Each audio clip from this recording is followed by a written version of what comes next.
দাঁড়াও দাঁড়াও, আমার কথাগুলো একটু শুনে যাও। যারা আমার মতো নতুন তাদেরকে আমি 3-4টে কথা বলবো। 1 নম্বর বলছি, দেখো তোমরা ভিডিও দেখে তারপরে কমেন্ট করবে। আমি কালকে দেখলাম আমার 5টা কমেন্ট হয়েছে, কিন্তু পেলে হয়েছে 3টে। তোমরা এটা করো না, তাহলে তোমরা কখনোই এগিয়ে যেতে পারবে না।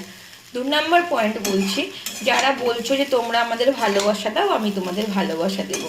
তোমাদের ভালোবাসা দেওয়ার পরেও তোমরা কোনো রেসপন্স করছো না। একটু তো করলে মনে হয় ভালো হয়, সেটা তোমাদের ব্যাপার, তাতেও কোনো অসুবিধা নেই। আর যারা বন্ধু করছো, রেসপন্স দিচ্ছ, তারা প্লিজ একটু ওয়েট করবে।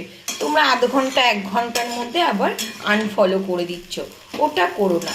তোমরা অন্তত একটা দিন ওয়েট করো। যদি তোমাদের মনে ইচ্ছা থাকে যে আমি ওকে ফলো করব না, তাহলে তুমি সেটা তুলে নিতেই পারো, তোমার ইচ্ছা, তোমার ক্ষতি হবে সেটা।